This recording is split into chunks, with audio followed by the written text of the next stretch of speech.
Sri Krishnaya Paramatmane Namaha. Mahabharatham, chapter 87, Pledge respected. Dhritarashtra, hearing of the slaughter of his sons and the check received by Karna, was desolate. O Sanjaya, like moths falling in the fire, my sons are being destroyed. This stubborn Duryodhana has led the lads Durmukha and Durjaya to their doom. Alas, I have lost these boys. The fool said, Karna, unrivaled among men for courage and the accomplishment of war, is on our side. Who then can defeat us? Even the gods cannot win a battle against me when Karna is on my side. What can these Pandavas do to me? But now he has seen Karna beating a retreat when Bhimasena attacked him. Has he seen wisdom at least now?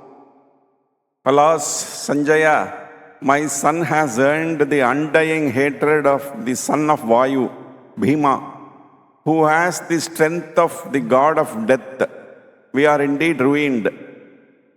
Sanjaya replied, O king, was it not you who brought about this unquenchable hatred?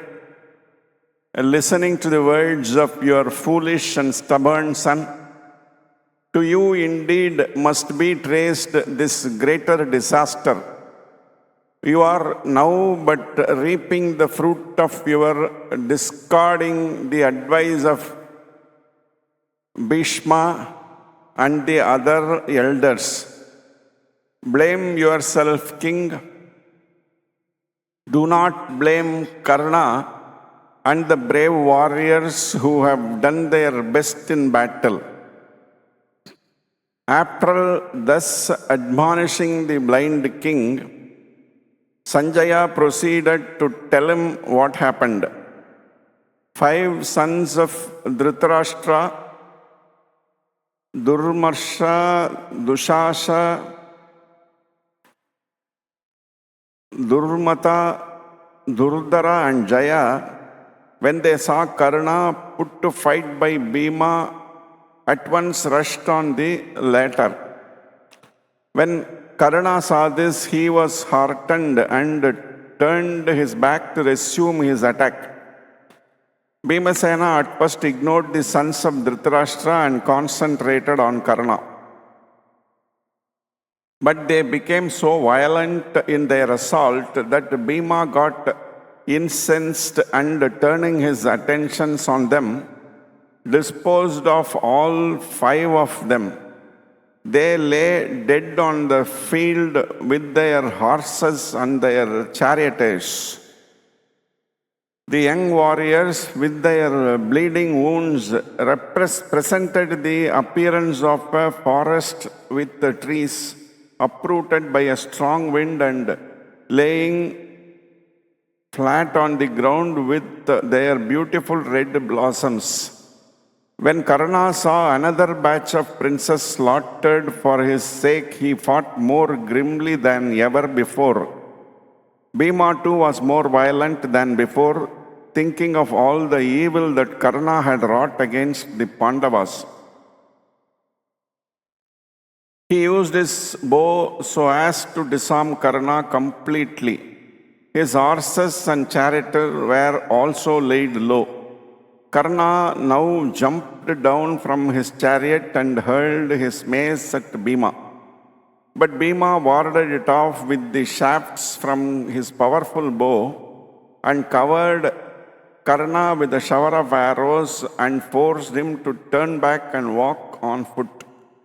Duryodhana, who watched this combat, was greatly grieved and sent 7 of his brothers, Chitra, Upachitra, Chitraksha, Charuchitra, Sarasena, Chitrayudha and Chitravarman to relieve Radheya.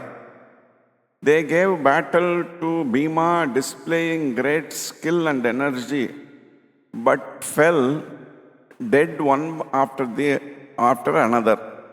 For Bhima's passion was roused and his attack was irresistible. When Karna saw so many of the sons of Dhritarashtra sacrificing themselves for him, his face was wet with tears and he mounted a fresh chariot and began to attack Bhima with deadly effects. The two combatants clashed like clouds in a thunderstorm. Kesava, Satyaki and Arjuna were filled with admiration and joy as they watched Bhima fighting. Bhurisravas, Kripacharya, Ashwattama, Shalya, Jayadratha and many other warriors of the Kaurava army also broke into exclamations, astonished at the way in which Bhima fought. Duryodhana was stung to the quick and burned with anger. Karna's plight caused extreme anxiety.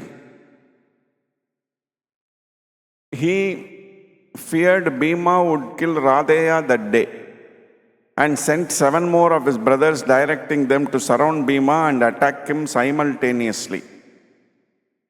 The 7 brothers sent by Duryodhana attacked Bhima, but fell one after another, struck down by his arrows. Vikarna, who was killed last, was beloved of all.